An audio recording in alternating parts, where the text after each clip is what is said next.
Nick, can you hear us okay? Thank you. Okay, it is 6:01. I'm going to call the meeting to order, and we'll start with the board roll call. Donetta Roberts, Ted Gibbs, Martin Poor, no Gary Gilbert, Jeremiah Burns, Isaac Akia, Humberto Ramos, okay, Tracy Shield, Andrea Velasquez, Michael Saldana, Mark Davis. Here. I am here. Mark Gilbert. Here. Stephanie Gonzalez. Here. Sherry McDaniel. Here. Nick Sherman. I see Nick. Here. Dan Hebner. Here. James Forcell. Doris Stubing. Here. Mabel Vaughn. Keith Steffen. That's great attendance, everyone. Thank you all for being here with us. Hope everyone got some rain last weekend. We'll now move on to the invocation and pledge of allegiance. We do have a quorum. Invocation first. Sorry, everyone.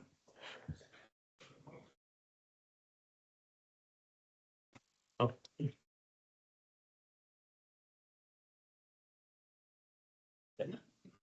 Bow your heads, please. Father, we thank you for this day. We thank you for the recent rains we've had. We ask you to watch over those that are sick, watch over those that are traveling. And we ask for wisdom tonight, that this body will make decisions for the group, not for the individual entities, but for the group. We ask you to forgive us our sins as we forgive others. In Jesus' name we pray. Amen. Thank you. I pledge allegiance to the flag of the United States of America and to the republic for which it stands, one nation, under God, indivisible, with liberty and justice for all. Okay, we'll move on to item 5, announcements. The Board of Trustees of the Canyon Regional Water Authority may during the meeting close the meeting and hold an executive session pursuant to and in accordance with Chapter 551 of the Texas Government Code. The Board of Trustees may at any time during the meeting close the meeting and hold an executive session for consultation with its attorneys concerning any of the matters to be considered during the meeting pursuant to Chapter 551 of the Texas Government Code. Another announcement we have is a reminder that your appointments are due May 1st for one of your trustees. As you may remember, every trustee serves a 2-year term, so you will have at least one trustee up in May. If you haven't gotten your resolution from staff, I know they sent them out about a month ago at least. If you don't have one yet, please let them know so you can get it on your agendas. Are there any other announcements? Hearing none, we'll move on to item 6, public comments. Comments on non-agenda items, no discussion from the board, 3-minute time limit. Do we have a public comment on an item not on the agenda? Thank you, sir. Do you mind going up here to the podium? We'll help you get that microphone turned on so that people online can hear you. And if you don't mind us, tell us what your name is, please. Of course.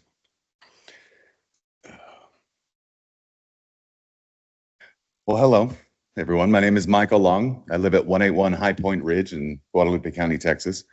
I don't know how familiar you are with High Point Ridge or the issues that have been going on, but I came to discuss it a little bit with y'all.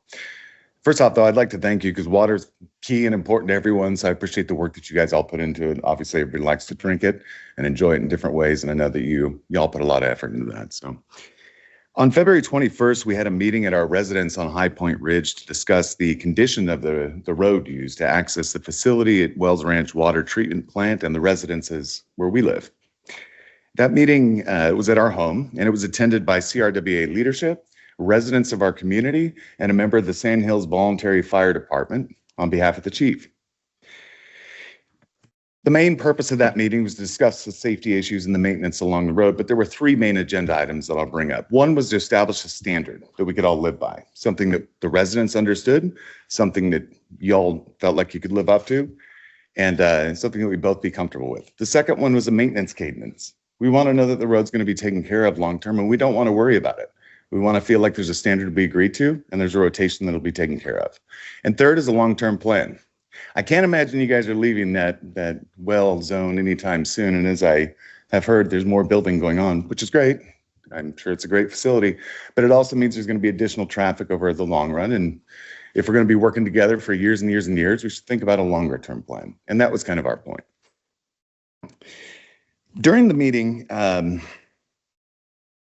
applicable framework was identified in terms of a requirement for an all-weather access road under the Texas Commission of Environmental Quality. Specifically, the Texas Administrative Code Chapter 290 was referenced as the standard associated with access to the facility. Thanks to Mr. Everett. Residents accepted the guidance in good faith and allowed time for CRWA leadership to follow up with clarification regarding how that standard applies to High Point Ridge. However, the most important moment in that meeting came from the representative of the Sand Hills Fire Department, who attended on behalf of the fire chief. He explained that the current condition of the road, including unstable in sections with deep rutting, have created ongoing challenges for emergency responders. He stated directly that under certain conditions, he did not feel confident that even a 1,000-gallon tender could reliably travel the road, and that larger apparatus carrying 3,000 gallons or more would face even greater difficulty. That statement was made directly in front of CRWA leadership and the residents of this community where we live. As far as I'm concerned, the moment represented a clear disclosure, and that current condition of High Point Ridge may present a risk to emergency access for both residents who live along this road and the facility itself. Because of that, the expectation at the conclusion of that meeting was that the issue would be received prompt attention and follow up so that everyone could have confidence that the road meets all the all-weather access expectations that were discussed. However, as of today, residents have not received any advisement regarding what actions have been taken since that meeting. We had a unique opportunity to sit down together, CRWA leadership and the residents of this community where we live, and discuss an issue that ultimately comes down to public safety. Sir, I'm going to have to stop you at your 3 minutes. Can you wrap it up? Do you have a quick point to make? Absolutely. Thank you.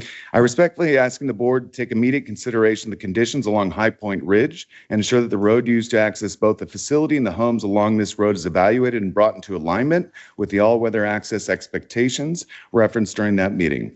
Because if emergency services cannot reliably reach the residents who live along this road or the facility itself, in the event of a catastrophic emergency or chemical incident, then both the safety of this community and the security of the facility are placed at risk. The residents who live on High Point Ridge simply want the confidence that our health, safety, and well-being are being treated as a priority. We're not here tonight to create a standard. That standard already exists.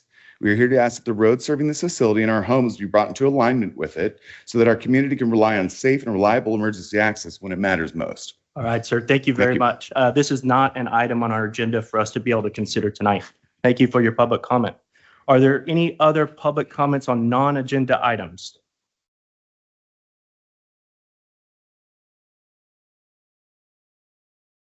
Good evening, sir. If you'll state your name, and you have 3 minutes. My name is Jim Pogue. My address is 199 StarTech Lane. Why am I here? Let me explain. I've been on a number of boards, probably 40 or 50. I've been on this board. And I've seen a lot of things come and go. On my way over here, down the road, I came upon this can. This can looked like it has been kicked down the road an awful lot of times. And so I stopped and picked it up. And on the bottom of this can, it says management. I think that the can has been kicked down the road long enough. And it's always easy to sit on a board and think, okay, somebody else is going to take charge and do something about it. I think this management can, needs to stop getting kicked down the road. And this board needs to belly up to the bar and consider what to do that's in the best interest of not only Canyon Regional, but all the customers. Thank you. Thank you, sir. Are there any other comments, public comments on non-agenda items? Okay, item 6B, comments on specific items on this agenda. Discussion from and with the board may be allowed. 3-minute time limit per citizen. Time may not be shared or ceded to another citizen. Is there any public comment on an agenda item? Okay, hearing none, I'll move on to item 7, consent items. We have item 7A is CRWA Resolution 2603001 concerning approval of the minutes for the February 9, 2026 Board of Trustee meeting, and 2603002 concerning approval of financial and check register reports for February 2026. Mr. President, I'd like to pull the minutes. Okay, we've got a request to pull the minutes. Do we have a motion on approving item 7B for the financial? I'll make a motion to approve. Okay. Second. I have a motion and a second to approve item 7B for the financial. Any other discussion? All those in favor say aye. Aye. I'm sorry. Thank you, Nick. I heard you. Any opposed? Okay, the ayes have it. So when we make a motion, I've got to be able to see Nick and make sure he's the one voting. Okay, that motion passed. Okay, item 7A, Doris, you've asked to pull the minutes. On item 8, the third bullet, I don't understand. Maybe the parenthesis should not be around GBRA. And then there's another paren in and out of basin. I don't understand the parenthesis there. I'd like an explanation of that. Okay, hit one at a time, Doris. Item 7A in the The minutes. third bullet, Oh, 8A, okay. 8A. Mhm. Mr. Telfer confirms, continues to work on his required recurring monthly TCEQ reporting, the required annual reporting for open paren, GBRA, open paren, / out of basin, close paren. Something is wrong. There's too many parens there. I think there's an extra open parentheses, Ms. Stubing. And then it has TCEQ. I guess there's a comma after TCEQ. Ben reclassifying efforts. What is Ben reclassifying efforts? This needs more clarification. It doesn't make sense. And the next one, David McMillan provided an update on well number 1 Wells Ranch. TCEQ is expected to provide feedback from March 7, 2026 review. Well, we weren't even, didn't even have a March 7, 26 review at that time. Should it be the March 7, 26 review to be provided at a later date or something? I don't understand that. So the TCEQ had told us that they were going to review our application and make a ruling on it on March the 7th. So that was feedback from their March 7th review. Mr. McMullen has received feedback. They're planning on, they indicated they are going to approve it and they should give us all the signed paperwork for that by the end of this week. You need to change your wording on this because it doesn't read right. Okay. Anything else, Doris? Yeah. Let me back up a minute. It says in item number 2, board roll call, there were 15 board members present. There were actually 16 board members present. Yeah, I think that what may be missing is when the 16th person got into the meeting. I don't know if I saw that because most of the motions were made with 15. Also, I don't believe we went into executive session. Number item 10. We discussed, no need to go into executive session. So how can we return for open meeting? If we didn't have an executive session, that needs clarification. Yeah, and I think what staff's done there is under the item, because the item existed when we held the meeting, they put a comment in there that says there were no items to discuss in executive session. Instead of leaving item 10 off of the minutes altogether, I think that might not allow for anyone to understand it. The reason item 10 is missing is we didn't hold the executive session. What may help the clarity is just removing all the language from the agenda part underneath executive session. Same with the return to open meeting, because those were actual items on the agenda. Item E, the first bullet point reads, Councilor Barrera recommended that this is not an adopted tonight. This is not adopted, that this is not adopted tonight. That the, I guess that could be clarified better, but Are you going to ask that the minutes be tabled until next month's meeting? yeah. Okay. There's too many corrections in here that need to be done. Okay. Would you like to make that motion? I move that we postpone approving the minutes until the next board meeting. Second. Okay, have a motion and a second to table the minutes until next month's meeting. Any other discussion on this item? All those in favor say aye. Aye. Any opposed? Okay, one nay. Ayes have it. Motion passed. Okay, let me get back up to my agenda real quick.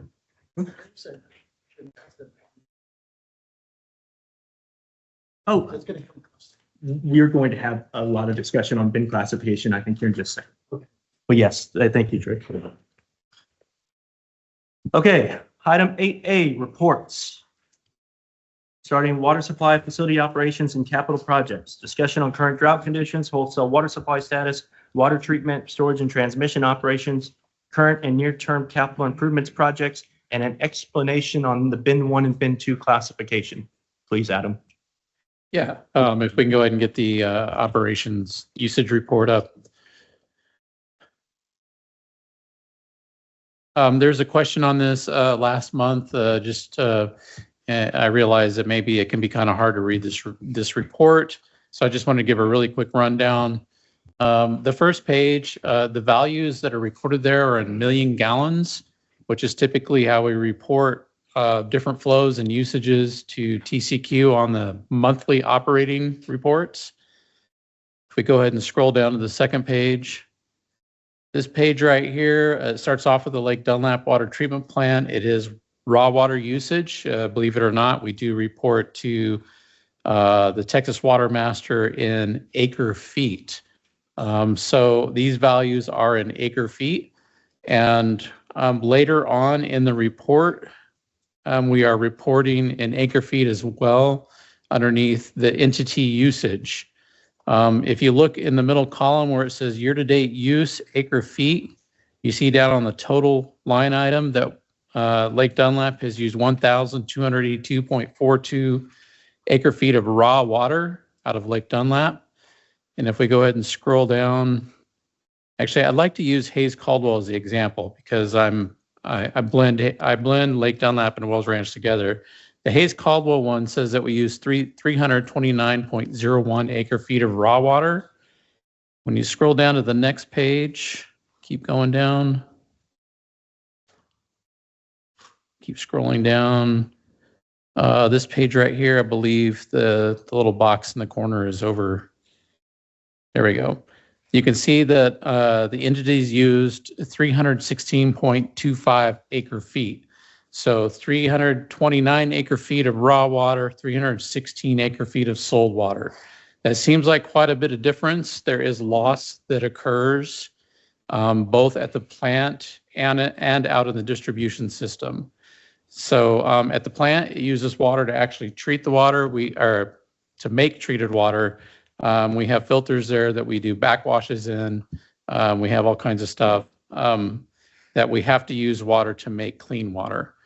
And then out in the distribution system, there's loss that happens through hydrants, leaking valves, maybe a broken pipe. And so the loss right now for the Hayes Caldwell plant, I'm just using this example, year to date, is about 4% loss, which we try to keep that's from raw water to sold water. And we try to keep that as low as we can. Most entities have a lot higher loss. The reason why Canyon Regional doesn't have as high as loss is because we don't have like thousands of connections that residential water systems are. We don't have to maintain thousands of different services that are poked into our pipeline.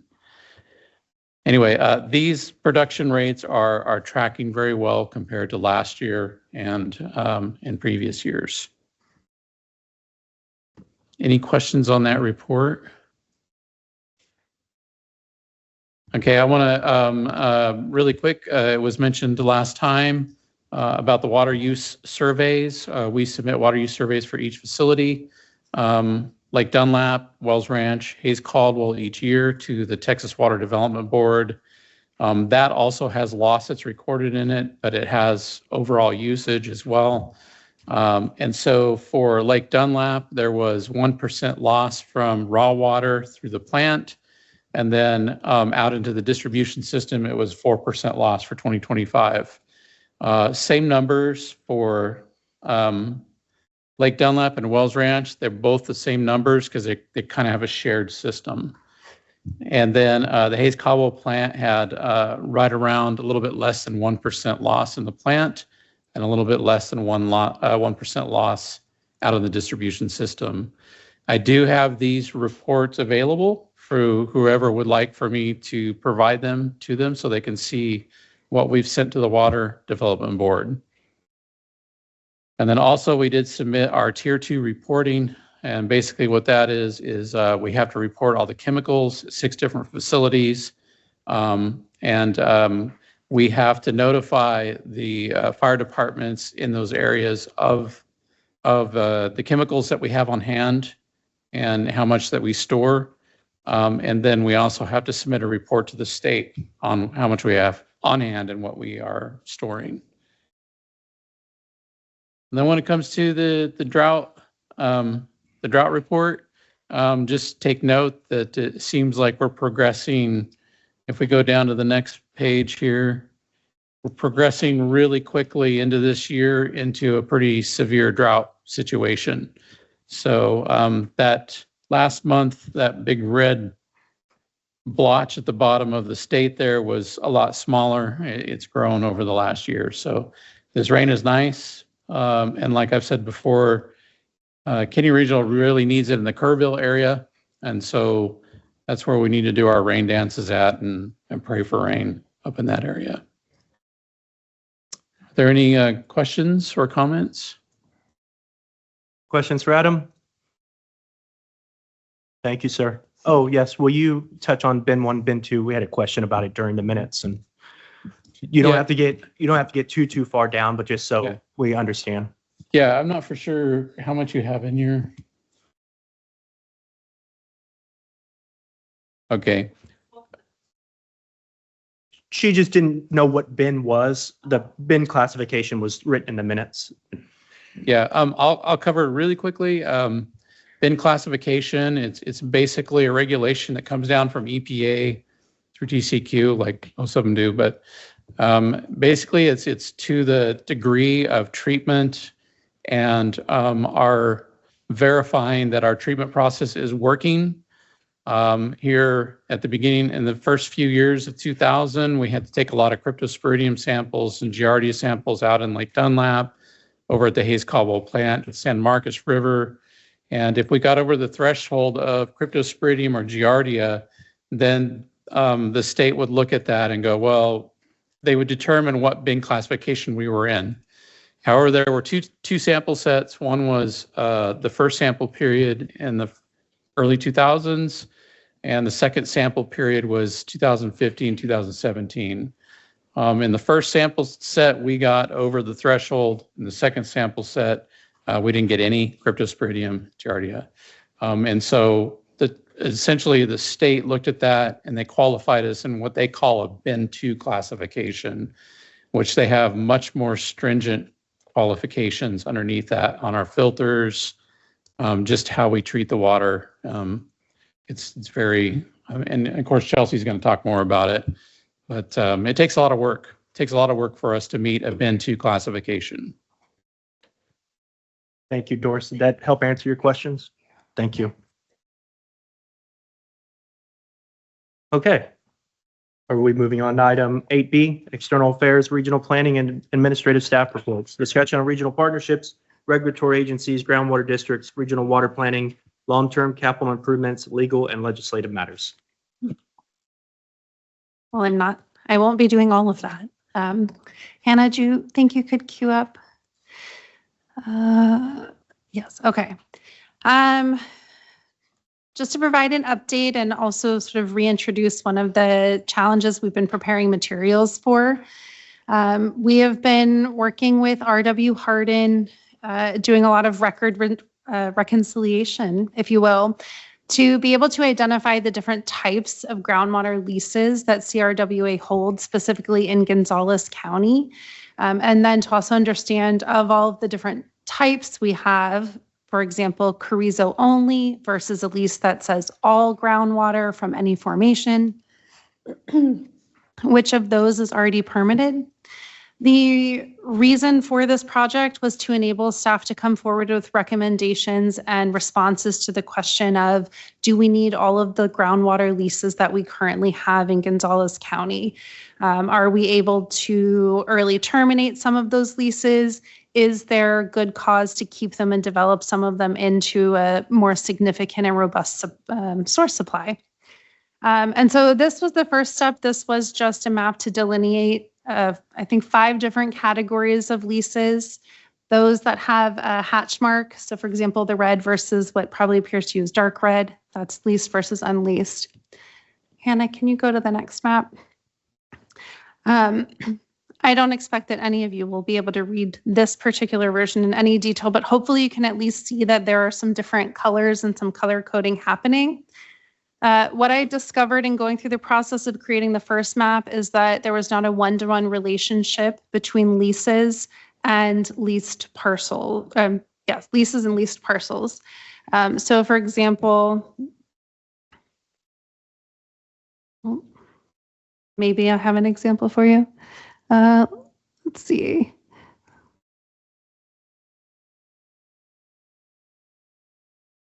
Okay.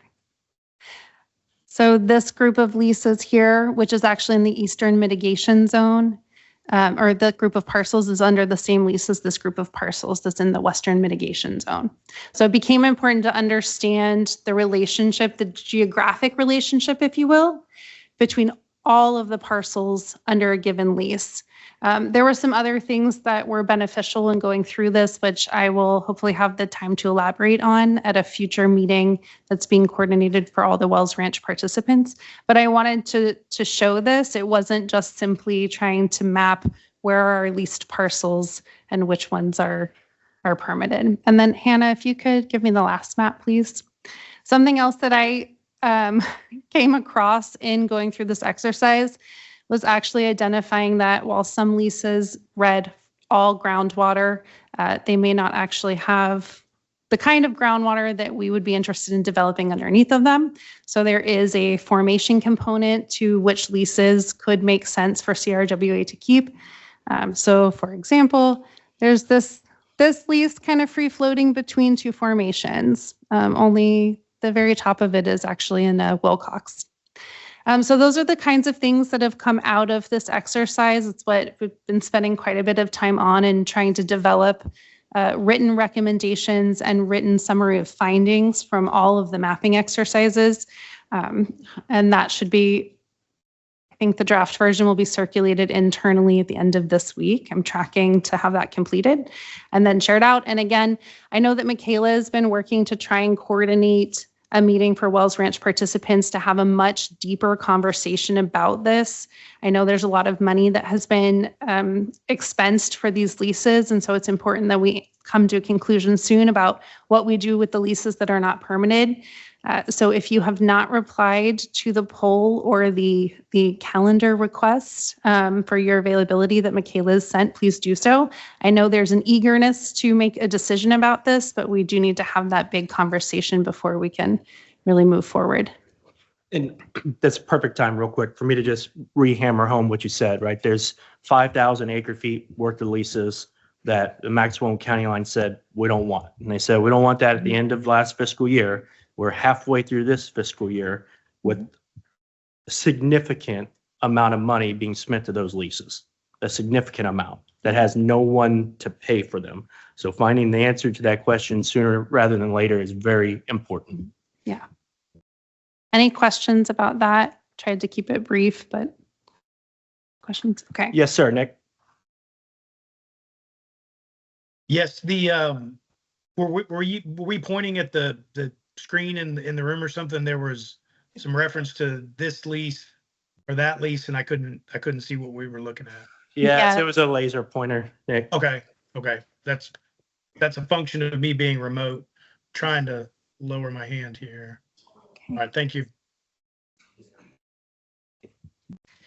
Apart from that, GMA 13 has an upcoming meeting on March 20th. They'll be having continued conversations around, DFCs and joint planning. I believe Dr. Hutchinson will be present again to go over details about the model. Otherwise, the more recent groundwater district meetings have not been too exciting, I suppose I'll say. But I did want to share that the last Gonzalez meeting, although there weren't any decisions of note, there was a lot of, I think, interesting discussion about the water levels in some of the formations that tend to be more static, and they're seeing declines there. So that's something that they'll be looking at. They also have recently sent out a survey to landowners in the area asking, about interest in participating in a district-sponsored conservation program. The district leadership's very interested in this. It would essentially be a conservation program where the district pays landowners to conserve and not lease out or otherwise sell or separate their groundwater. So just paying attention to the traction that gains.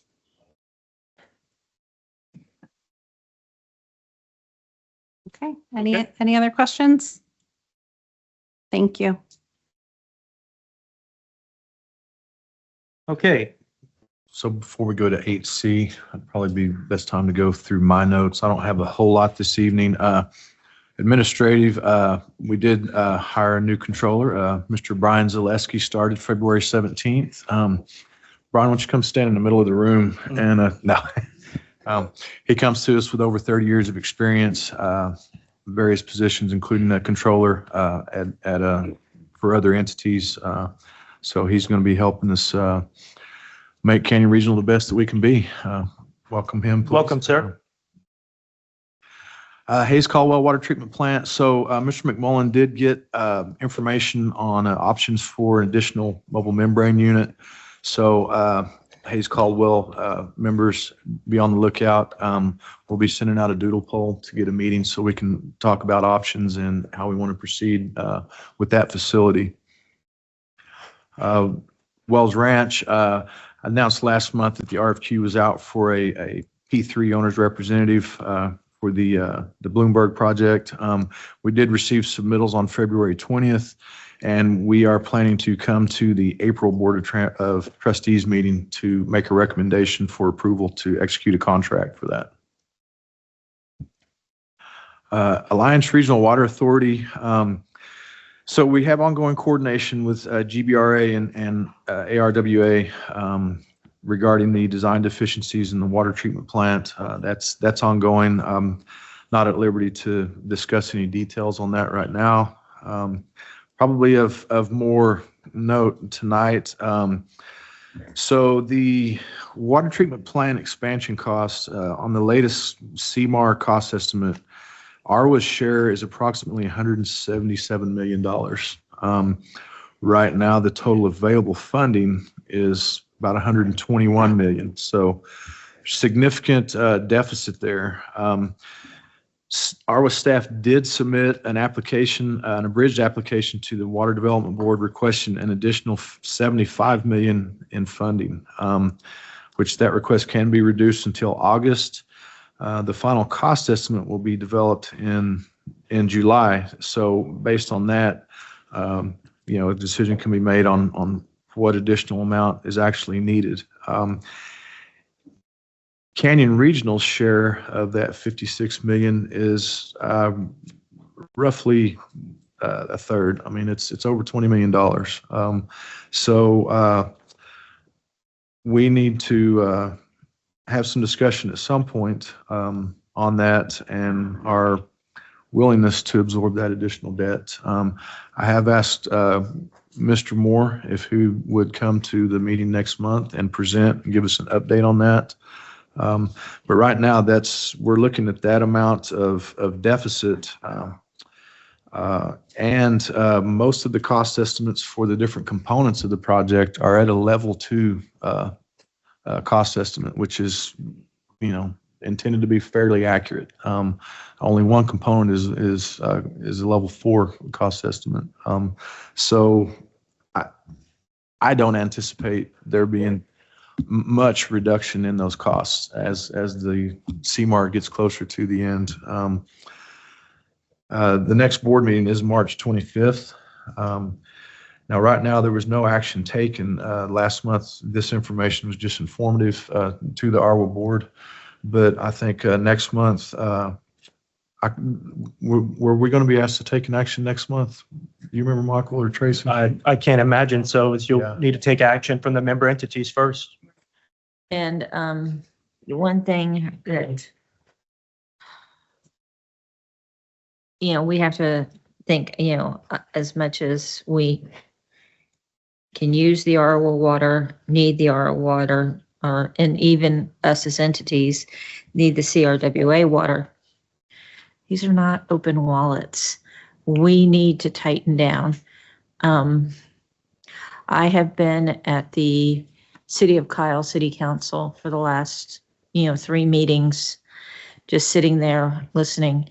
And the citizens' comments period has lasted either like an hour to almost an hour and a half. And it has been strictly about water rates. Our ratepayers cannot afford our increases and the way we keep increasing to cover the costs of getting the water. And so we need to start tightening the belts as much as we can, CRW, ARWA, both of them. And I'm going to make these same comments at the ARWA meeting. It's just, people are saying groceries or water. Really? That's tough to hear. And when you listen to it for an hour and a half at 3-minute time periods, you're like, oh boy, yeah. So it sounds like County Line, crystal clear, you're tracking this. Nick, I assume you're tracking this too? Yes, the one of the items that we've discussed in the ARWA meetings is the need for each individual sponsor, the 3 SUDs, to take board action to approve the potential additional amount that their entities would be responsible for bonding. I would also like to add that Mike and I, being members of the technical committee for ARWA, attended a meeting with staff and GBRA and the balance of our technical committee to discuss these overages were specifically raised by GBRA, and we had a meeting with them to discuss, the status of the projects and some strategies to try to reduce the potential cost. I thought that was a fairly productive meeting, but as Carrie mentioned, I don't expect the CMAR contractor to dramatically reduce, their guaranteed maximum price before it's turned in. So, but Green Valley is tracking to your specific question. Thank you.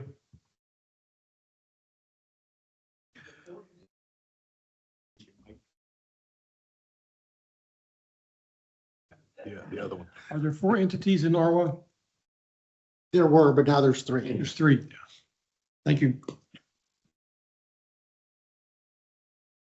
Calendar items, really only one of note, and that's the meeting that Mr. McMullen, Ms. Frankie, and I attended with the residents along High Point Ridge. The notes from that meeting, the minutes are in your packet. So a couple of items. So the residents feel as though they do have zero impact on that road. In their eyes, Canyon Regional does 100% of the wear and tear on that road, despite their numerous vehicles, trash trucks, other utilities and their trucks, cattle trailers, RVs, fifth wheels. There's probably 20 residents along there. We're not saying they do all the damage, but we don't feel like we do either.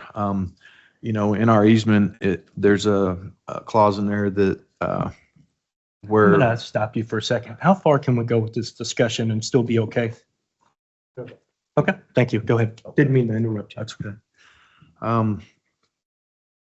There's a clause that says grantee covenants to grantor to maintain the ingress and egress corridor described in the track 3 of the road.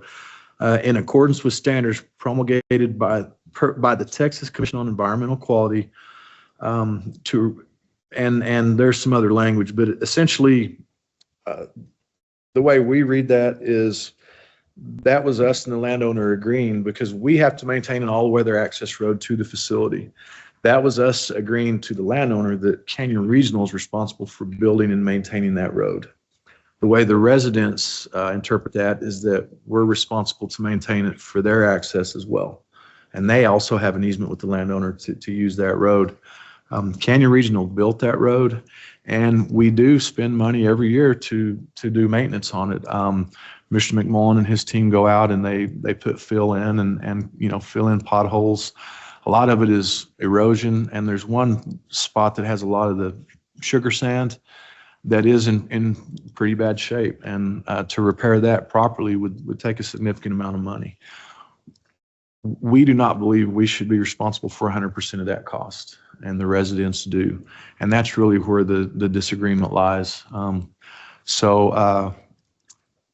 Moving forward, we'll just have to keep coordinating with them and see if we can arrive to an amicable solution. But right now, they've suggested repairs, up to and including paving the road. And you're talking about a multi-million-dollar endeavor at that point, which we certainly can't afford to pay for all on our own. Another option is to beseech the county to take over ownership and maintenance of the road. However, in order for the county to agree to that, we have to bring it up to a certain standard. I'm not asking for any kind of decision tonight. Just wanted to inform you of where we're at. I did ask the residents and encourage them to come and speak to the board and give their point of view. So you could hear it from them. But that's the stalemate right now. Is they're expecting us to cover 100% of these extensive repairs. Right now we'll continue to do the repairs that we do, and we budget some money every year for that. But to incur that significant of a cost, we would come back and ask the board for action on that. That road is way better after CRWA than before. That's my understanding. We've had meters on that forever, and that was one of the reason why we started buying four-wheel drives. Yeah, because you couldn't even get back there. Yeah, my understanding is that about half of it was a little more than a Jeep trail. And if you drive that road, when you pass our gates, there isn't nearly as much wear and tear on the road. There is some, but significantly less than the segment along the residence. So, Yeah, thank you for the update. yes, sir. Brandon. Yes, ma'am. I was just going to say that Carrie's presentation was rather long, and it's okay for the trustees to ask questions, but there can be no deliberation because it's not an action Yes. item tonight. Thank you for that. Okay. Is there a HOA, or are you just dealing with these people individually? I'm not aware of an HOA, and they've never mentioned one. So who does their road maintenance before we came along? It sounds like there wasn't much going on. Is that? I don't believe there was any. There was a gentleman there who said that he had an agreement where he was required to do some of the maintenance. He said he would provide us that agreement. We have yet to see it. So we'll continue to, coordinate with him also and see what he has. And he also does upkeep on not just that road. There's multiple roads that are involved in the agreement between the landowner and all these residents as far as road access. So as far as his participation, it's all those, multiple roads, but also including the one that we're talking about. And it's a public road, not a private. It is a private road. They do have an easement agreement with the landowner as well. Okay. Okay, thank you, sir. Sir. Anything else on your report? No, sir. Oh, yes, sir. Yes, thank you. I was going to say, I see the minutes from the meeting in there. The document that you were referencing, outlining responsibilities for maintenance. Can you provide that to the board so we can review that? Yes, sir. We certainly will. Thank you. Okay. Let me interject one thing. If you use your mic. I just want to interject one thing, Mr. Sherman. If the trustees are going to look at this document. It's just a warranty deed that does have easement language in there, but it's important when you're analyzing this to understand that the warranties and representations are between Canyon Regional and the grantor, who's the landowner. The parties that are complaining are other grantees. We're all on equal footing. Those aren't the party to whom CRWA has made the covenant. And that's not really apparent from the document, but it's important to analyze it under that context. Thank you. And I know we've been cautioned already not to have too much discussion on this. There's a problem. We had a meeting about it. I want to see what the requirements are, and then we were going to throw it. I was going to request, you guys, legal, advise us. But we all need to be up to speed on what the limited documentation says before we can make any type of decision, and then have you guys review it as well. So just something for our future review. So we can be up to speed on what's required. Okay, legal and legislative. I'm going to reserve my comments till we get to item 9A. Same here. You'll hear from me in the executive session. Questions for legal? Okay. Committee and Board of Managers report, item 8C. I don't know why I can't speak today. Discussion on meetings held by the Executive, Budget, Construction, Legislative Affairs, and Contract Review Committees and the Board of Managers. I'll start with the Executive Committee. Executive Committee met, as it always does, to review this agenda. We've also been passing around a draft revision to the admin policy specifically for the General Manager's review. I think the process was a little clunky, as I reported on to y'all last year, and so we've got some different language there, a different route. We're still going through it. I don't have a proposal for y'all tonight, but we probably would have a proposal for you by next meeting, I would say. And so we'll bring that and make sure you get in advance so you can look at it and ask any questions you need to. On the Budget Committee, the Budget Committee held a meeting since our last one. So our last meeting was on February the 23rd. We discussed remaining funds from the FY 2025 budget. And we also talked about developing the credit card policy that all of you should have got a copy of, that we're going to vote on tonight.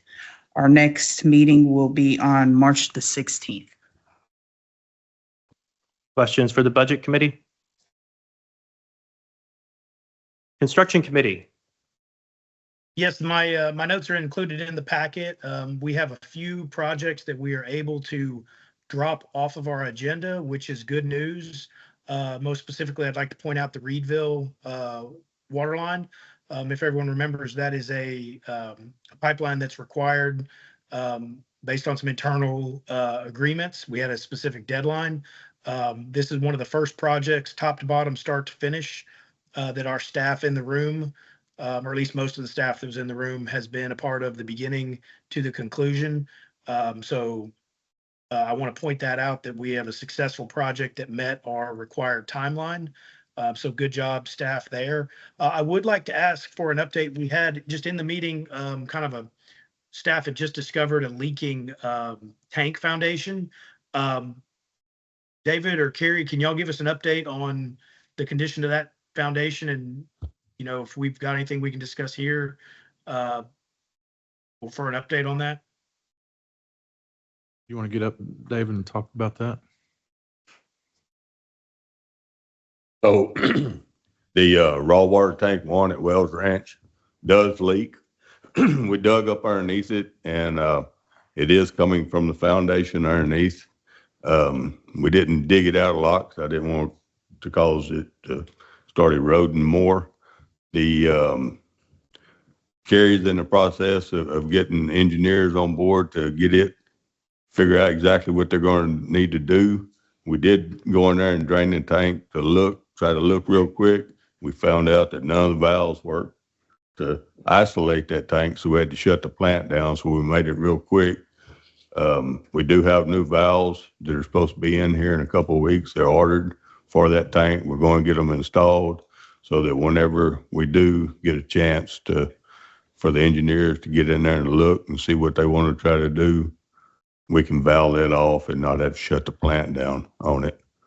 That is half of the storage for raw water out there at Wells Ranch. So any questions on that? I'm sure we'll talk about it further in our next construction committee meeting. But other than that, that's all I had from my committee report. Okay. Real quick on that. Yes, sir. Real quick on that. That's not worthy of being declared an emergency right now, but it is fairly urgent because that tank sits up on a slope. And if it starts leaking too much, it could blow out the side of that slope and we could lose the entire tank. I don't think we're in danger of that happening anytime soon, but I want to get a proposal from engineer, ASAP, so we can get, get something going. And I want to get a cost estimate because we're going into the budgeting season. So to fix this, I want to have a good number that we can plug in so we know how much it's going to take to repair this tank. But you said, so we're down to only half of the storage capacity? No, we're still using it now. I'm just saying whenever we do get the engineers on board and when they want to go in and do their inspection, we can actually shut it down and they can go in and have enough time to actually see what they're looking at and determine what they're going to want to do on that. Okay, thank you. Yeah, please keep the construction committee updated with it and then this board at our next meeting. Okay. Y'all want any updates on the wells right quick? Yeah, I was going to ask you if you go ahead and. Okay, and so we did get well 13 back pumping water Friday. We have not got to pass our back T samples yet. 13 or 3? 3. You're right, Kerry. You're right. So we've failed it each day. We failed it Saturday, Sunday. We failed it again today. We've got flushing more. It's showing a positive coliform in there, but it does not have no E. coli. So all we can do is flush on it until we can get it out, get it to where we can get it to pass. We're going to do another one tomorrow morning. We're going to, this will be the longest flush that we've done on it so far. We're in good shape as far as water goes. But also last Thursday night, we lost well 13. When we got through putting well 3 back in service Friday, we went and pulled it. We got through it Friday night. Couldn't tell exactly until I went back out there Saturday morning in the daylight so we could see what it is. We don't know for sure, but there was 3 spider gears that were missing at the bottom of the well. So that was about 60 feet that there wasn't spider gears in there. Also, there was about a dozen bearings that were shot, but the oil tube and the shaft were both snapped off at the pump. So that tells me that something has gone out in the pump to let it start wobbling to wear them bearings out. And then the other thing was there was a bunch of bowls missing out of the stages on the pump. Don't know if that was caused from the vibration once it started going out or if they're the cause of why it started vibrating to start with. But no more. We got all the stuff picked up today. They should start taking it apart tomorrow, Wednesday. I should have an idea of what is actually all wrong in there. We did have 3 joints that we never could get apart. They had over tightened one of them so tight they actually flattened the side of an 8-inch pipe with a chain tongs on a rig, over tightened it into the pump. We broke all the tools Friday night. Luckily, that was the last piece and we was able to get it out on the ground. So they were going to take it in and take plasma cutter or something and cut the pipes out of it. So that's where we're at on that. As Kerry told you, they started reviewing on Friday. They came in with some questions on well 1. The engineers answered all their questions, and they said that they would have the signature as far as by the end of this week. That was a verbal. That wasn't something in writing, but we're hoping to do that. They're trying to get the sub back out there to get the pad for the rig to set on. We met out there probably 3 weeks ago on that and determined exactly which way they wanted the rig set and the stuff to do the pad, but the sub is not showed back up out there to do that pad yet. It wouldn't take them long to do it. A day or two. All the surface casing stuff is ordered and it was supposed to have showed up this week. First part of this week, it hasn't showed up as of now, but sometime this week it'll be sitting there on site. So they'll bring the rig in, get that surface casing set, get to going drilling this. Anybody have any questions? One thing I want to point out, I learned that all three of the wells, 1, 3, 13 that have failed, were drilled and installed by the same outfit. We think that those are the only 3 wells they did. We're going to be confirming that. And if that outfit has built any of the other wells for us, we're going to be looking into those. And, so seems to be a pattern here. So You get one fixed and They either another didn't one tighten goes. stuff or they over tightened the way it looked, y'all. These wells. Other Same. questions for staff on this item? Okay. Legislative affairs. Did y'all meet Chelsea? Okay. Contract review committee is not met. Next is the Board of Managers. Mr. Gage.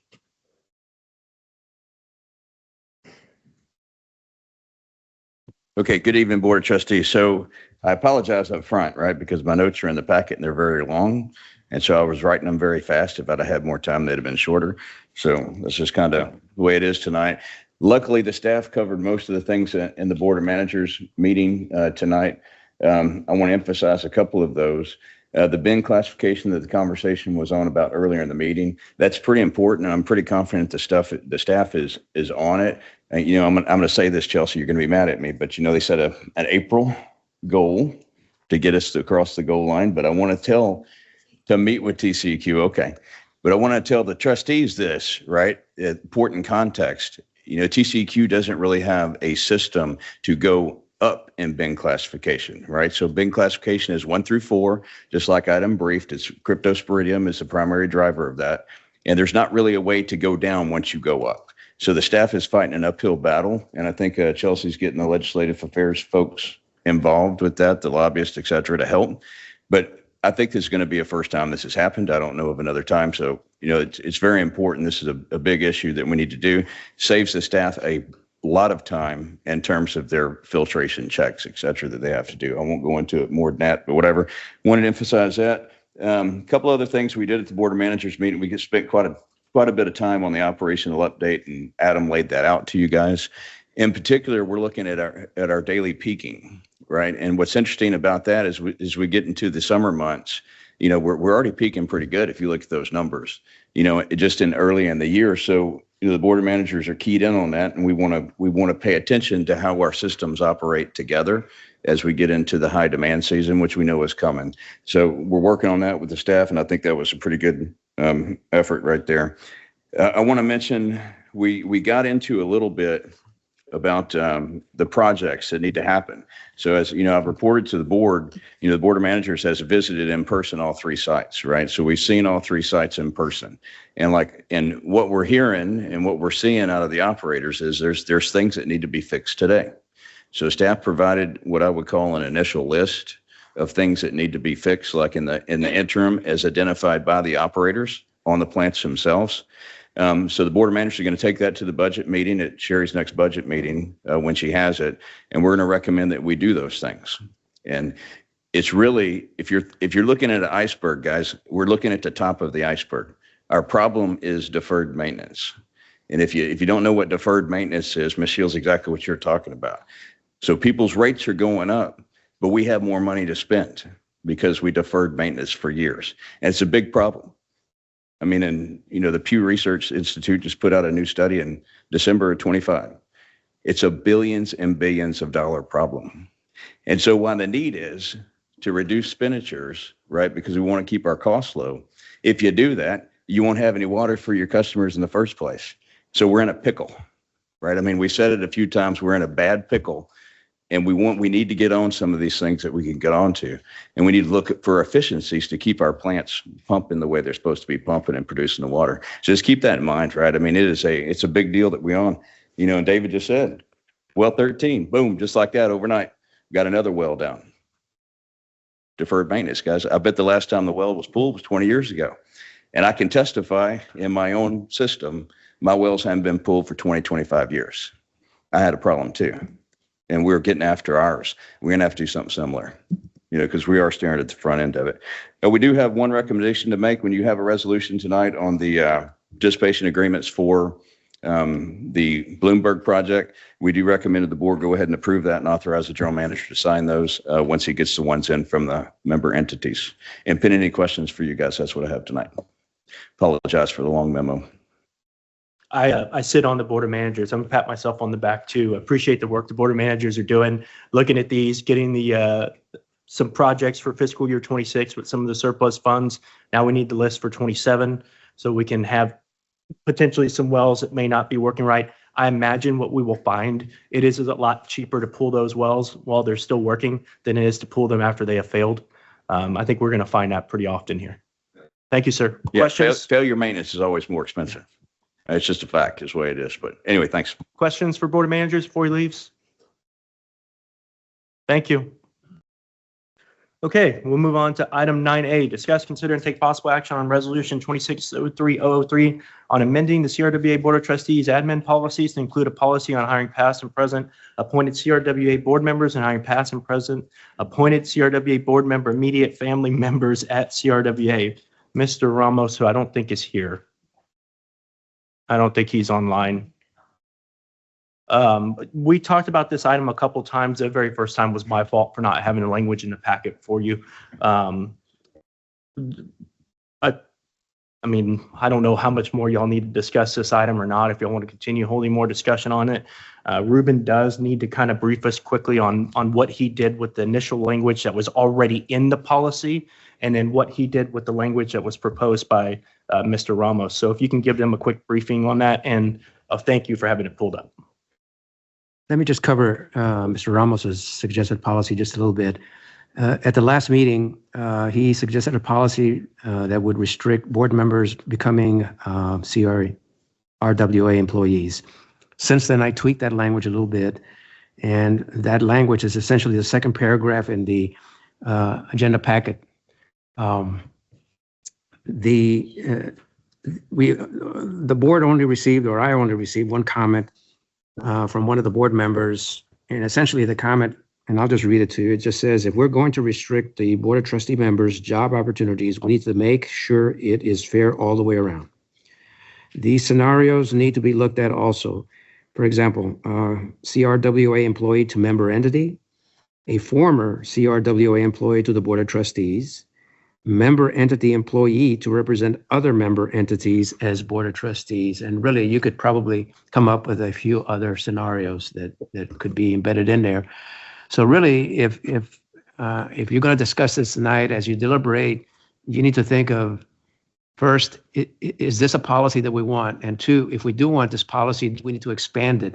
I did not want to waste your time or money coming up with a number of different scenarios absent your thoughts and comments. I thought it would be premature. So therefore, I intentionally left the language that's in your board packet the way it is. So hopefully we can have a discussion tonight about whether you think the policy is something that you want going forward, and or you want to expand it to include a few more scenarios. If you do, if that's the path that you want to take, I'll be happy to add all the scenarios that you want and present to you the next time. Mr. Ramos's policy seemed to fit fairly well within section 3.05 of the administrative policy. So that's why we went ahead and embedded it in there. While we were looking at the existing paragraph that was in section 3.05, I noticed fairly quickly that while it was trying to track state law, it didn't really do that. First of all, the language that you have here says under existing 3.05, the board may confirm the appointment to any position and award a contract to a person related to a member of the board. Well, that's not what state law says. Essentially, state law says you may not do that. So we had to change that very, very quickly. So I just thought, you know what, let's go ahead and look at the existing state law and track the language of Chapter 573 and make sure that it complies with that. And so if you were to look at that first paragraph, you'll notice that I added the authorities board of trustees shall not appoint, and then further on down, of or vote for the appointment or confirmation of the appointment. And then the rest of that language pretty much stays the same until you get to the very, very end, where the old language talked about Texas Revised Civil Statutes, Article 5996. Well, that doesn't exist anymore. Essentially, that language is now in Chapter 573 of the Texas Government Code. So I therefore amended that language to make sure it conforms with the current state law. I added a sentence essentially that says the terms affinity or consanguinity are defined in 573 of the government code, because people are always asking me, first of all, what do those terms mean and where are they located? If we wanted to get a more expanded, I guess, analysis of those terms and discussion of those terms, where is it? Well, it's in 573. So now you know exactly where it is and what it says.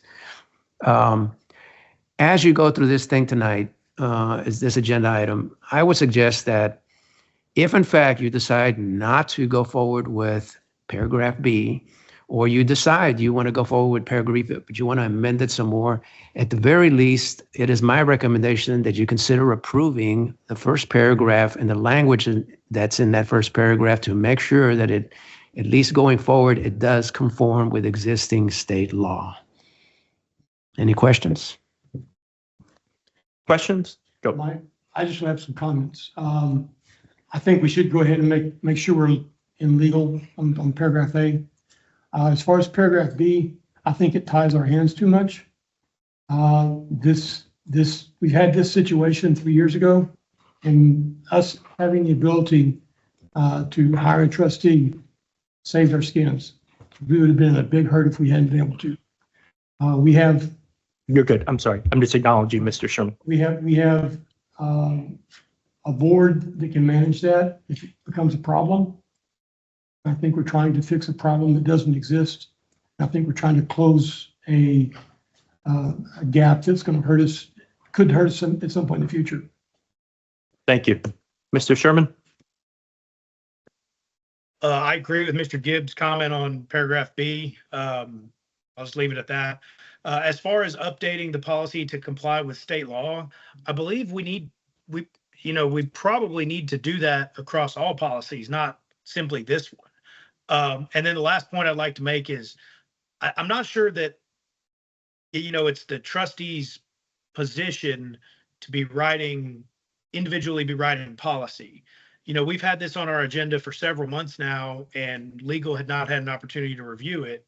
And if we'd have approved it as previously written, we would have been out of compliance even further from state law. So I don't know what the solution is. Maybe it's staff working with legal to rewrite these policies with trustee input, but I don't know that an individual trustee needs to be drafting new policy. And I'll leave it at that. Thank you. Any other discussion on this item? Yes, ma'am. I just have a question in regards to what Mr. Sherman was saying as far as staff being involved in policy. I thought we had authorized for an HR firm to be looking at the policies for CRWA to help eliminate some of these issues. Well, we've had the HR firm do several tasks for us. Reviewing our policies and the specific language in our policies is not one of those tasks. They did review for formatting, grammar, that sort of thing. I'm sorry? They did the employee input. They did not look at the policies at all? Okay, so just a handbook. No, we have not asked them to review or provide feedback on the language in our policies.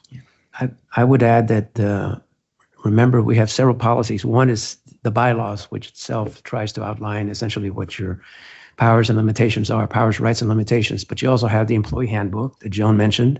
You also have the administrative policies, which is what we were discussing tonight. And finally, you have the procurement policy. So that's a lot of policies, and it's okay to go through them and update them, but it's not just one policy. It's several of them.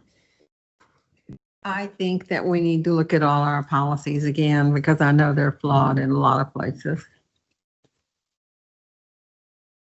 Okay, can we settle this policy though first? So we've had this policy on the agenda now for a couple months. I'd like to find some resolution one way or another to it. We've heard from legal that we do need to, at minimum, consider the first paragraph so that it's compliant with state law. So I would suggest that we at least move forward with that or make a motion for any other configuration you all want for I'd this. like to make a motion to approve the policy as written in its entirety. Here. Okay, so we have a motion to approve the policy as presented right now. Do I have a second? Okay, we have a second by Doris. Do we have any other discussion on this item? I have a question. Is it redundant to have policy that states state law? The second paragraph is not trying to track state law. Understood. I'm Only- just asking more about paragraph 1. I mean, if it's state law, we have to abide by it. And I think this section is subject to all other applicable Texas law. That pretty much covers it, other than the second paragraph, in my humble opinion. But it's usually a lot easier to find that in our policies than it is to try to find it in Texas law without, having to. The answer to your question is yes, it is redundant. Yes. But secondly, it is easier to find it in your administrative policies than it would be under state law. And thirdly, it is customized under section 3.05. It's actually customized to you by mentioning the board of trustees and so on. But yes, it is redundant. Mr. Sherman? Oh, Go ahead. Did we have a second? I didn't hear a second on my We did. remote. we did. It was Doris Dubing. Can we make an alternate motion, or do we have to vote on this one first, or? We have a motion and second, and unless Ms. Shield wants to amend her motion, I think we need to vote on this one. My motion would be adopt.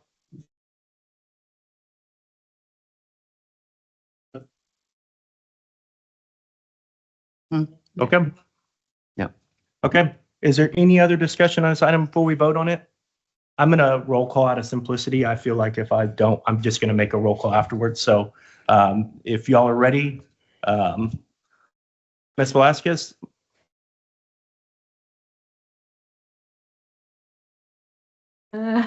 I'm still kind of in the middle. You're welcome to abstain if you Yeah, don't I'm feel like you have abstaining enough because information. I feel like I don't have enough of the historical information.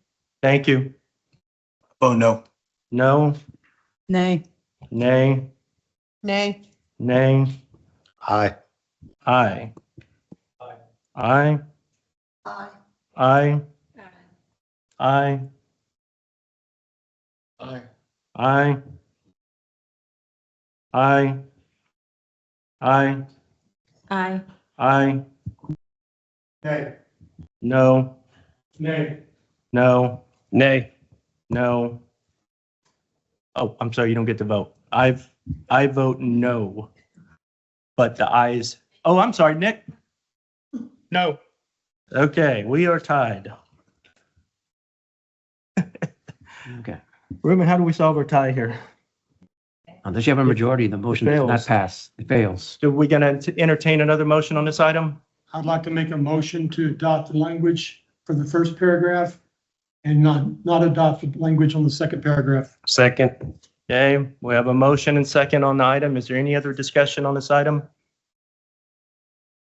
Okay, we will start again. Ms. Velasquez. Abstain. Okay, Yes. yes. Aye. Aye. Aye. Aye. Aye. Aye. Aye. Aye. That's his recommendation. Doris, your vote? Aye.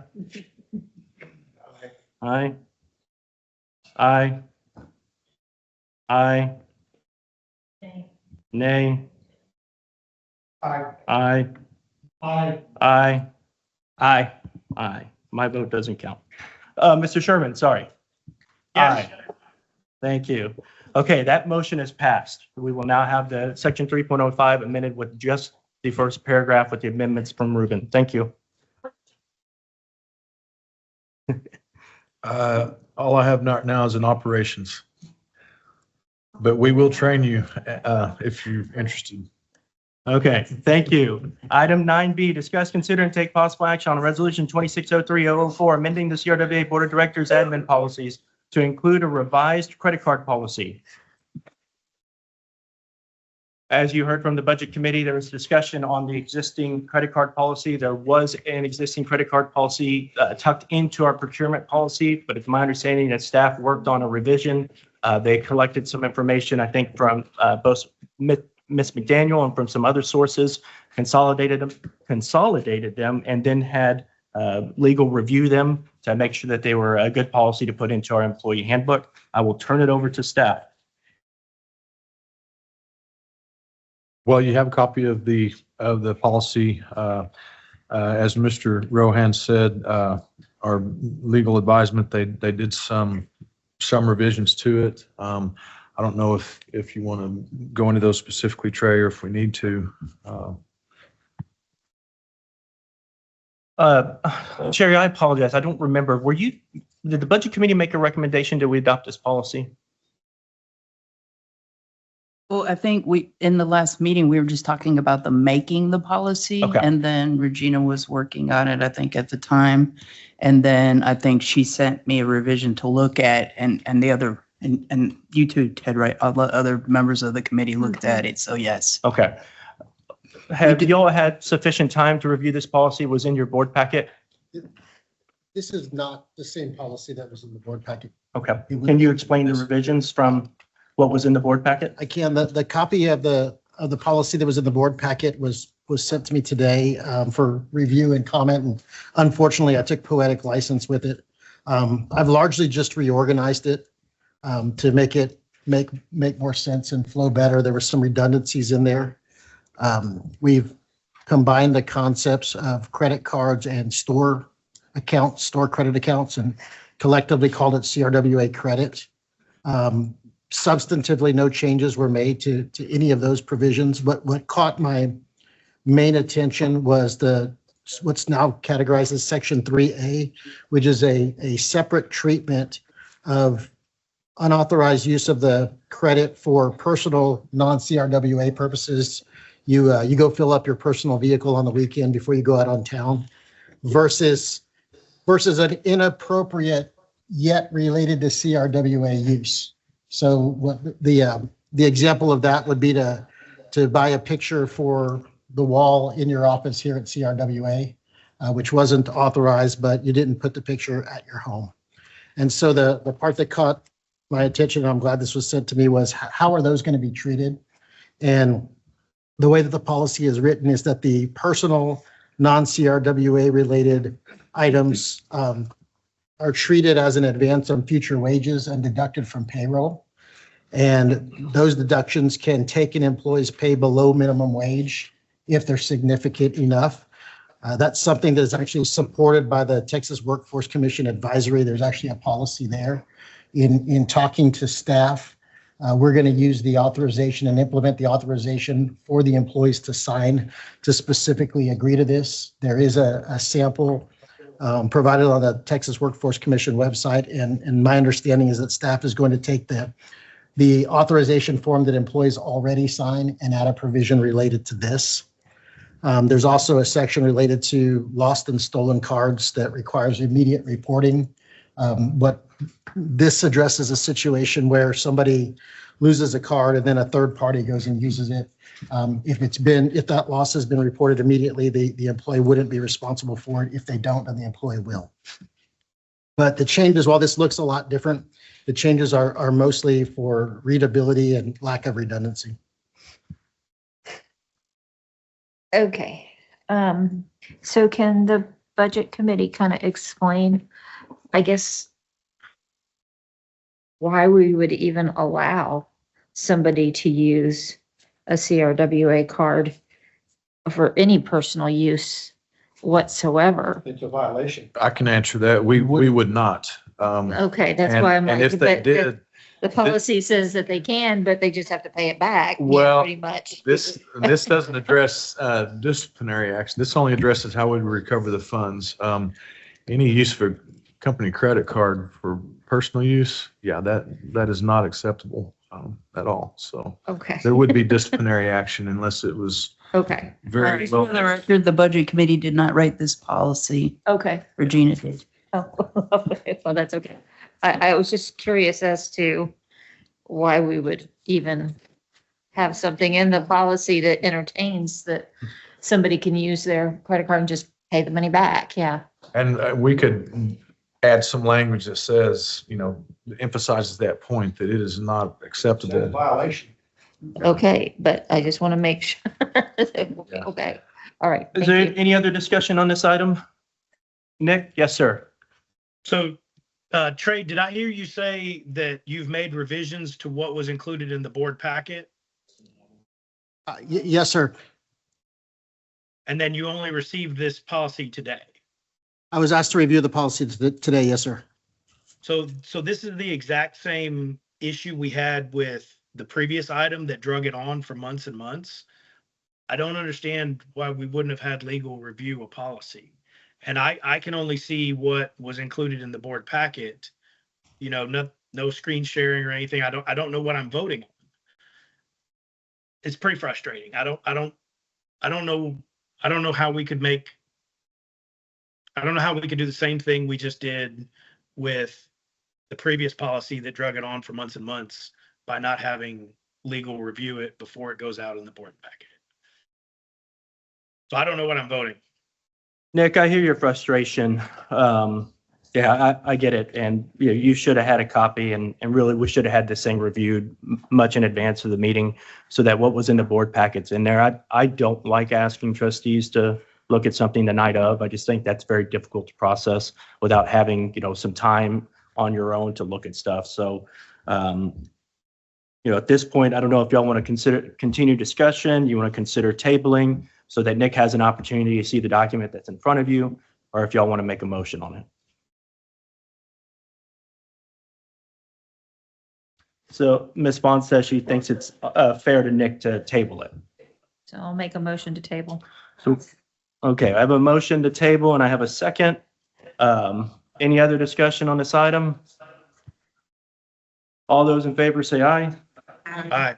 Any opposed? Nay. I have one nay. Brandon, I resent very much for, One second. That motion is passed. I resent very much for stuff like this being thrown at our attorneys at the last minute. Okay, thank you for your They comments. need to have sufficient time to dedicate to this. I agree with you, ma'am. I'll fix that and improve it. That's my responsibility. Item 9C, 9C, discuss, consider, and take possible action on Resolution 2603-05, executing short-term agreements for water reservation and project development participation with East Central SUD, Crystal Clear SUD, Green Valley SUD, and Springs Hill SUD associated with the Brackish Carrizo Wilcox project. Mr. President, I have some questions and corrections that need to be made to the contract. Under the third whereas paragraph, the third line, it talks about Gonzales and or Guadalupe counties. It has COUNTY. Can you give staff a second to catch up on where you're talking about in the board packet?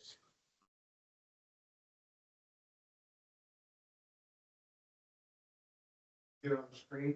Yes, I think so. I mean, that way we're all seeing the same thing. The third whereas, is that what you had said, Doris, where you were starting? Whereas the third paragraph, counties should be capital COUNTIES. Also, on page, in Article 2, let me see, 1, 2, 3, 4, 5, 6, 7, line 8. One second, let them get there. It starts with acknowledges that the participating fee is intended, I need to add the word 2O, intended to offset CRWA's cost of securing, et cetera. And I think that's all I found. Did you catch the second one? I guess this has already been passed by Crystal Clear. It's been passed by Green Valley. It's been passed by East Central already. Without these corrections, I don't know. Springs Hill has yet to pass it. I think they. Board member had a few questions about it. And I guess I'll ask the Green Valley crystal clear, East Central representatives, is this something that we have to take back to our boards? Is it something you think we can just get past with these minor corrections? I'll say they're so minor, I don't think they materially affect the agreement. And if the other SUDs have already approved them as we have, I don't feel the need to have multiple boards do rework over some important, but just minor grammatical errors. Agree with Mr. Sherman. Okay. You want me to move that we approve this subject to the changes? If you would so like to. Yes. I move that we approve this short-term agreement for water reservation and project development participation, Blackish, Carrizo, Wilcox project, subject to the two changes that I recommended, especially before CRWA signs off on it. Second. Okay, we have a motion and a second. Do we have any additional discussion on this item? Yes, sir. Yes, sir. So as the motion is written, the SUDs would have to reapprove the language that CRWA would be modifying and then. I don't know how Green Valley passed it. East Central passed it with the authority to negotiate and execute. So we would not need to take this back to our board. I'm seeing a lot of nodding heads that Green Valley is the same and Crystal Clear is the same. So no, Nick, I don't think you're going to end up having to take this back to your board. Any other discussion on this item? Okay, all those in favor say aye. Aye. Any opposed? Ayes have it. Thank you. Okay, item 9D, discuss, consider, and take possible action on resolution 2603-006, executing an amendment to the water supply agreement between CRWA and GBRA related to the VFD upgrades project. So this is an amendment to, as it was initially explained to me by GBRA, that would confirm that Canyon Regional paid the cash up front for this project. If you recall, last year, Canyon Regional, the board voted to use cash on hand to just pay cash for our share of these upgrades to the VFDs, as opposed to be a part of any debt issuance to pay for the project. That money Canyon Regional fronted so that we wouldn't have to do a budget amendment last year. And now we're recouping those costs in this year's budget. So it's already budgeted. This amendment, the way it was expressed to me by GBRA, was that it would confirm that we're not subject to any debt issuance for the current costs. However, in coordinating with legal, there's some language that's concerning, and we want to make some edits to it before we approve this amendment, and make sure that we're not going to be subject to any costs that we're not aware of in the future. And I'll let you maybe explain that better, Trey. So at this point, I'm not asking you to take action, but I did want it to get it in front of you so that you could see, that we're looking to potentially execute an amendment. I'll bring it to the board next month after we've coordinated with GBRA, and we're going to be asking for some revisions to the language in that agreement. Anything to add on that? No, I mean, the agreement does recognize the past cash option that CRWA exercised, but also is telegraphing there's going to be additional system improvements that are going to be needed over time. And as each one of those improvements is proposed, CRWA will be provided the opportunity to again determine whether or not to pay cash or whether or not to participate in the debt funding of those projects. There's a couple of provisions in the agreement that are a little bit concerning, and there's a discrepancy between the version of the 1999 agreement the CRWA has and what's referenced in the proposed amendment from GBRA. I did have a conversation with GBRA's general counsel and finance director, and so we ought to be able to work through that, but it's probably premature for you to take this up tonight. So I recommend tabling. I just had some questions. I didn't really read it in reading this, how to send markups and go forth and, who's the other entity fit into this whole package? City Hayes Energy. I guess if I knew the history of the whole thing, that maybe to understand. The way I understand it, Doris, is there other people who also elected to pay cash like Canyon Regional did? Right, those references to those entities are acknowledging that they previously elected to pay cash too. And so it's just an acknowledgement that this is what's happened in the past relative to those parties. But it's not binding on any of us for future expenditures that are going to be required. So I'm happy to, if you're interested in reading it, I'm happy to send you the 99 agreement and then the 3 prior amendments. It's fun reading. This referred to section 8 and it's not even section 8 in here. And also there's 2 shares here. So. Right, there's some things that I caught too. Yeah, okay. Okay, so we've got a recommendation to table this item. Motion to table. Okay, I have a motion. I have a second. I'm going to say from Mr. Gibbs. Any other discussion on this item? Nick?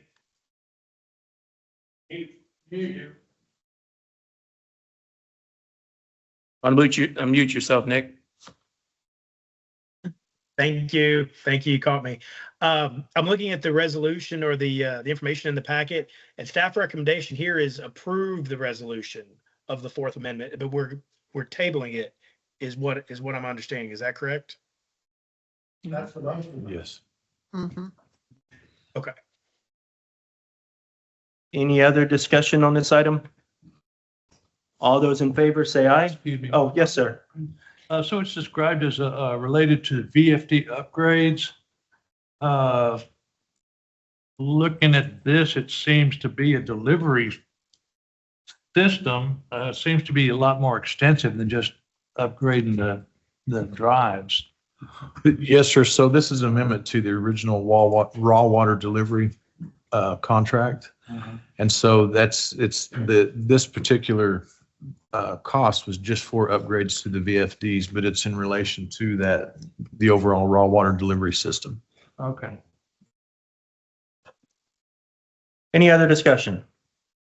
All those in favor say aye. Any opposed? Ayes have it. Okay. The Board of Trustees for item 10 may meet in executive session to discuss the following items, if any, pursuant to Chapter 551 of the Texas Government Code, including where appropriate, Sections 551071, 551072, 551074, 551076, 551086, 551089, and 418-183F of the Texas Government Code. All formal action will occur in open session. Item 10A is for consultation with CRWA's attorneys pursuant to Section 551071 of the Texas Government Code to seek legal advice and discuss settlement offers in connections with clause number 250782 CBE, City of San Marcos versus Canyon Regional Water Authority, County Line Sud, Crystal Clear Sud, Maxwell Sud, and Martindale Water Supply Corporation, pending in the 456th District Court of Guadalupe County, Texas. And item 10B, consultation with CRWA's attorneys concerning property subject to groundwater leases and intentions to drill exempt wells. I'd like to go ahead and recess until 7:40. And then we will close the regular meeting now, and we'll open executive session back at 7:40. Thank you.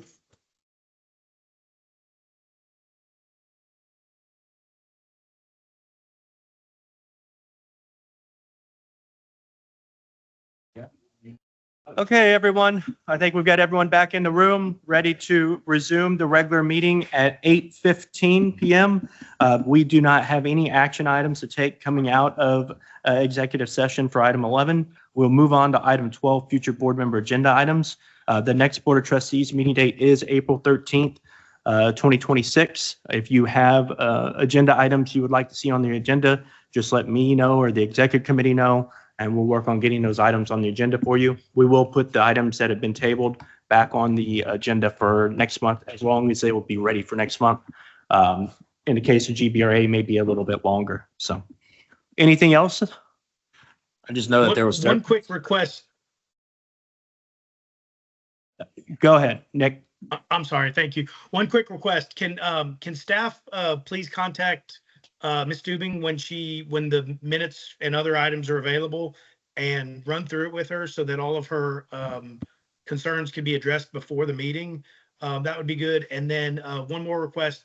Can we make sure everything is included in the packet up to date, accurately, so that anybody like me that is remote has all the information they need for the board meeting, please. Thank you, Nick. I think the executive committee probably needs to meet on a couple of these things and kind of finding out how we're going to standardize what this is going to look like. Having requests from staff to do things one way and then do it this way and back that way. When it comes to the routine items, we've got to find a solution so that we don't have to go back and forth on them every single month. So I think the executive committee needs to sit down and have a discussion on how that works out. I think there's just not so much for us, but I know there were several members that were saying that they needed help with their emails. I didn't know if we want to get a count of that before we adjourn, so that way staff knows. Do we have staff available to help with emails here? Fran was handling it when I was calling.